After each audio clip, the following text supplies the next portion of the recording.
Try to erase this. Now,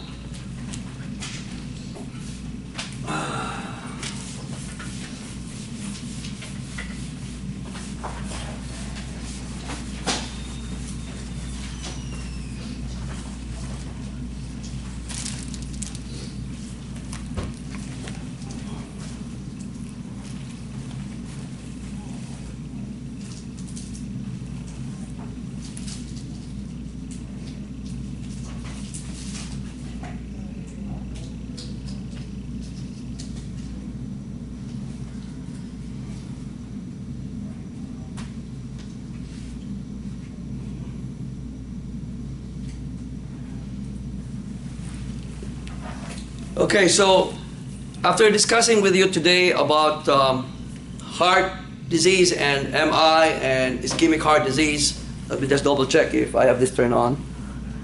We need to now to discuss about if these conditions are not properly treated and managed by your physicians, we need to understand that eventually it can lead to what? Heart failure, right? So remember, the heart, as we said, is essentially what? It's a muscular pump, right? And being a pump, it is, oh my gosh, OMG for Dr. G, right? Have you ever heard of the heart applying for a vacation leave or a leave of absence and say, hey, Dr. Gamo, I need to rest? No, right? It keeps on pumping, whether you're awake, asleep, okay, going to church, going to school, going to work, it doesn't have a rest. It doesn't stop. The only time it will rest is when it goes to a cardiac arrest. Arrest. Okay? It's complete. Rest in peace, right? So when you go into cardiac arrest, what happens to you? You die. You rest in peace. 6 feet under the ground. Permanent resident at Forest Lawn Cemetery, right? And you have a choice either here in Glendale here or North Hollywood, the Burbank area. But if I die, I probably would have it in Cypress Cemetery. It's near my house in Anaheim, right? Anaheim is the happiest place on earth, but my final wrestling place will probably be there. I don't know what my kids and my wife will do with me, okay? I might donate my body at UCLA where I teach the first year medical students, and they will be dissecting my sexy booty. Oh, that's Dr. Gama is here to be our source of instruction, right? Okay. Now, by the way, if you know of anybody, we accept body for the body donor program of UCLA.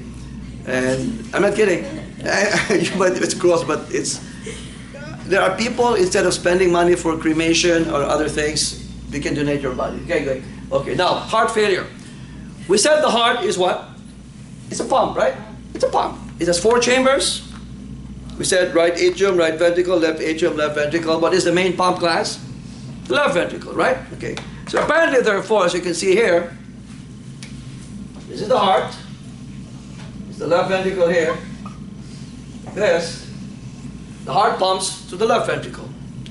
Now, what is the definition of cardiac output? Amount of blood pumped by the heart per minute. The formula is heart rate times stroke volume, whereby stroke volume is the amount of blood pumped by the heart per beat. Okay? So what is the implication here? When you exercise or when you do something that will increase your heart rate, what will be the effect on cardiac output? Increase. Why? For the simple reason that cardiac output is equal to heart rate times stroke volume, and the relationship is direct relation, right? On the other hand, blood pressure is equal to what? Cardiac output times systemic vascular resistance. And what do you say about resistance again? Resistance is equal to what? The Poisson's law, A and L over what? Pi r to the 4th, where r represents what? Radius of the blood vessel, including the aorta, and L stands for the length of the blood vessel, and N for the viscosity of the blood. Resistance, viscosity, and length are all directly related. What do you mean by that? Increased length, increased resistance. Increased viscosity, like when you have polycythemia, increased resistance. Now, radius. The moment you have fat deposits here in the aorta, what happens to the radius? It becomes smaller. So if you decrease the radius class, inverse relation, what happens to resistance? Increase resistance to the blood flow, or opposition to blood flow. If you increase resistance, what happens to the blood pressure? Increase. Why? Because the relationship is what? Direct. So do not be surprised when you have fat deposits there. Do you have increased blood pressure? So it can be explained with this formula. Do you understand? So you are trying to mix math, physics, and biology and anatomy here. We are men and women of science, therefore we have to be able to apply what we know about these things, right? Do you understand, lads? Okay. Now, same thing.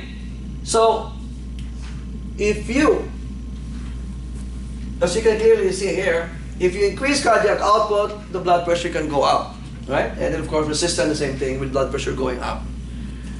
So, what happens when you have right-sided heart failure? The right side of the heart is failing, right? Now remember, what blood brought blood to the right atrium on the right side of the heart? Superior vena cava and then what? Inferior vena cava. And if you remember, class, where do the veins of the superior vena cava come from? From the veins of what?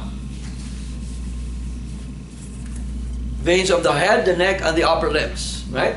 So the veins of the head, the neck, particularly what we call jugular veins, and upper extremities bring blood to the superior vena cava. Why? Because as we said, it brings deoxygenated blood, blood rich in carbon dioxide. What about the inferior vena cava? Veins of the leg, the thigh, organs in the abdomen such as the liver, spleen, and other organs like the stomach, and even the abdominal cavity and the lower thoracic region. Okay? So what happens when you have right-sided heart failure? Right-sided heart failure. Okay, class? Are you following me? If you have any questions, raise your hand. In right-sided heart failure, the problem is that the right side of the heart is no longer an effective pump. Are you following me? Okay? It simply means that when the right side of the heart is no longer pumping, you have two types of failure. Either backward failure, which means it backflows, goes back to where the blood came from, or forward failure, going this way to the lung. So, now this, remember, this is the septum here. It's the right atrium, right ventricle. The septum prevents mixing of the blood on the right and the left side. You know why? So, let's just talk about backward failure rather than forward. In backward failure, the blood is not able to go to the lung, but rather it goes back to where the blood came from. So if the blood goes back to the neck veins, what happens to the neck veins? There will be neck vein what? Anyone? What? Yes? Anybody? Distension. Who said distension? Very good. Okay. How come only one person is answering here? Okay, somebody said there. Okay, very good. Okay. Distension, right? Do you know of another word which means distension? It's like this. In a couple of years, you'll be taking the nursing board exam, right? The idea here is that the more words you know, the smarter you become. The smarter you become, the more chances that you'll pass the exam, right? Why? Because you want to pay for your what? Student loans, right? How much is it? $150,000? OMG, right? So if you don't pass the exam, you don't get to pay your loans, right? So you have to know as many words because you need to know. Can anybody tell me what's another word that means distended neck veins or jugular veins? Now let me answer my own question. It's called engorged. E-N-G-O-R-G-E-D, which means the veins are very prominent, right? When the veins are prominent, that means there's something wrong with the right side of the heart. It becomes distended, engorged, right? What else? The blood, instead of going to the right atrium and right ventricle, the blood goes back into the liver and spleen. You have hepatospleno what? Splenomegaly, right? Megaly means enlargement. Why? Because the blood is going to go back to the liver and spleen. It becomes enlarged. So what is causing the enlargement of the liver and spleen is because of the blood that goes back there. What else? What about, have you heard of the word ascites? What is ascites? Increase in the size of the abdominal cavity because of excessive fluid in the abdominal cavity. It's called ascites. What else? Edema. What kind of edema? Peripheral or peripheral? Of course. So when you become nurses, you look at the feet. It's called bipedal. What does bi mean? Two. Pedal means feet. Why would there be bipedal edema? Or because there is what? Fluid accumulating in the feet because of this kind of heart failure. Does that make sense to you guys? Okay? Now, what about left-sided heart failure? Left side. Now, where did the blood come from? From the lung, right? From the pulmonary veins, as I explained a while ago, right? So if the lung is the source of the blood, which is now oxygenated, the blood goes to the left atrium, left ventricle, then aorta, right? If the left side is failing, left-sided heart failure, okay, let me explain this. Let's talk about backward failure rather than forward. Forward is just simply the inability to bring blood to the aorta. In backward failure, the blood is not being pumped this way, rather it will what? Also, from here to here, it goes backward. The blood back flows to the lung. So what is the hallmark in left-sided heart failure? L for left, L for what? Lung congestion. What do you mean by lung congestion, class? Pulmonary what? Congestion. Does that make sense? Congestion or pulmonary congestion or lung congestion means the same thing. There is what? Excessive accumulation of fluid in the lung as a result of left-sided heart failure. Have you heard of the word congestive heart failure, or CHF, right? So, the idea therefore, there is congestion here, but systemic organ congestion, but there is congestion here, but more specifically where? In the lung. In right-sided heart failure, congestion in the veins and organs. Systemic congestion. What about here? Lung congestion or pulmonary congestion. What's another word for that? Pulmonary edema or lung edema, right? The chief complaint would be what? Shortness of breath, or what we call dyspnea. What does this mean? Difficult. What is nia? Breathing. Very good. Now, what's the difference between that and apnea? What is apnea? Without breathing. Now, I always make this as a joke for some people, but it's not. Have you heard of people suffering from sleep apnea? Have you ever encountered them? So usually they're obese individuals. When I was in medical school at the Philippine General Hospital, we see these cases of people who are going into what we call peak weekend syndrome. They go like this.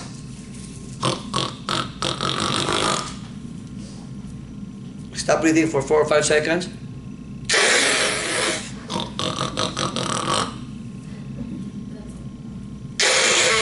Good or bad? Very bad. Okay. Now it doesn't mean that just because you're not obese that you can still have sleep apnea, right? I have some people that I know who are not that big but still suffering from sleep apnea, and they have to use CPAP or continuous positive airway pressure. Now, what is the difference between that and orthopnea? Orthopnea. So everybody has the word nia. Dyspnea, apnea, orthopnea. Nia means breathing, right? Ortho means what? Positional breathing difficulty. What does it mean? If I lie down in the bed, like this, right? On the bed, in the supine, that means I'm looking to the sky. I'm on the bed.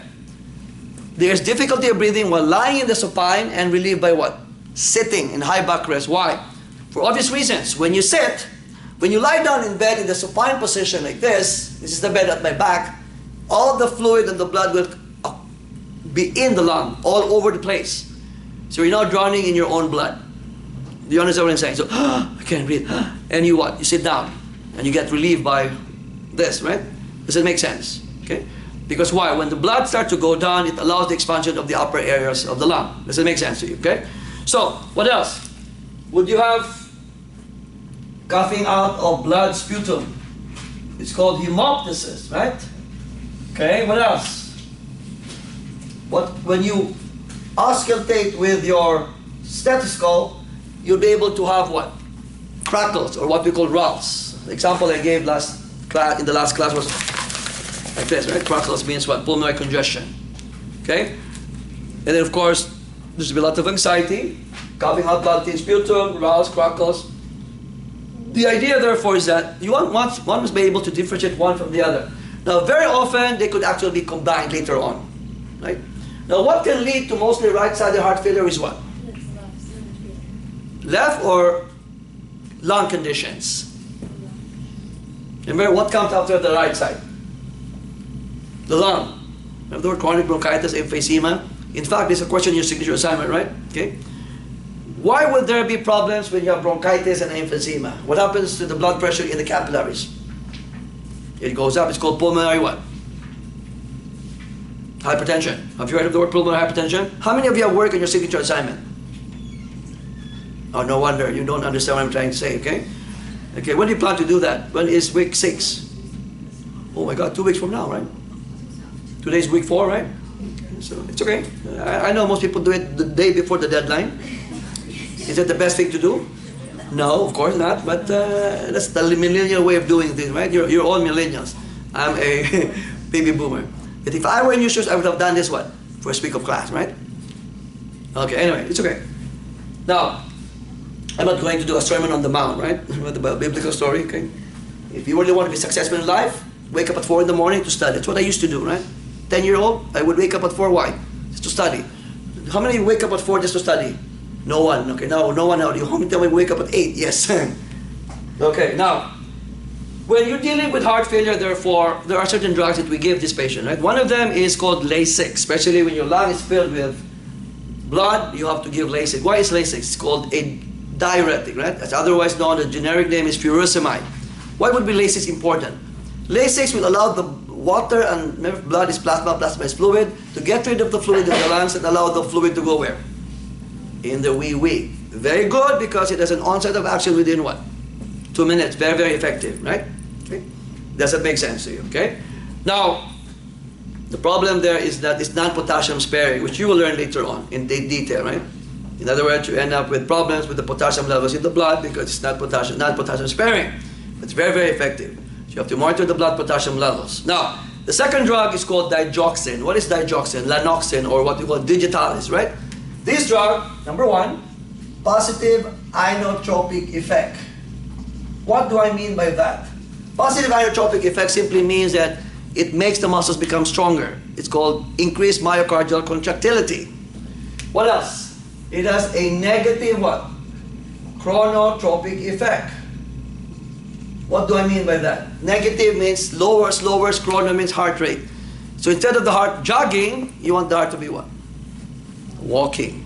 Does that make sense, right? Why? By doing so, you decrease the demand for oxygen by the myocardium. What is the purpose of making the heart from 180 beats per minute to 80? Instead of jogging or running, you want the heart to what? To walk. You decrease the demand for oxygen by the myocardium, who is now actually what? In heart failure. But before we give this drug, we check for the apical pulse. Does anybody know where is the apical pulse of the heart? It means the apex. Anybody? It's found in the 5th intercostal space where? Left mid-clavicular line. So what do I mean by that? So everybody palpate your clavicle. Okay, clavicle, go ahead. And you count 1, 2, 3, 4, 5. Intercostal means in between the ribs. Left mid-clavicular, you put a stethoscope there, right? Now what happens if a woman has a big breast? What do you do with the breast? Like this? No, of course, you have to gently lift and put the stethoscope there, okay? I'm so funny, if you, the woman, Dr. Gamo, because if you notice, if you count like this, it corresponds to my nipple. Do we use the nipple as a guide? No. Because if a woman has a big breast, where's the nipple going to be? Here. And you put the stethoscope, oh my God, there's no heart sound, it's all bowel sound. Duh, you are in the wrong place. I'm just joking. I just want you to laugh at this early morning. That's why you have to lift the breast. Now for a man, there are some of you here are male nurses. You always have a female nurse to be with you because you will be sued for what? Sexual harassment. Can you mind touching the breast? Now, you have to touch the breast if it's big. But if it's not, just put the stethoscope there, right? Don't have an excuse to touch the breast because you will definitely know that there's sexual harassment here in the United States, right? Do you understand? So if the apical pulse is less than 60 beats per minute, are we going to give the drug? No. Because remember, the drug is supposed to lower the heart rate. So if you give the drug at less than 60, but let's say that when you check it per minute, it's 50. If you give the drug, it might become what? 20. Who will die? The patient. And who will lose his license? You. You haven't even paid your student loans yet, right? Do you understand? Is that clear? Okay? So the bottom line, therefore, is that we're dealing with heart failure. We have to know what to do. Differentiate right from left. Give them necessary drugs. Okay? Is that clear? Okay.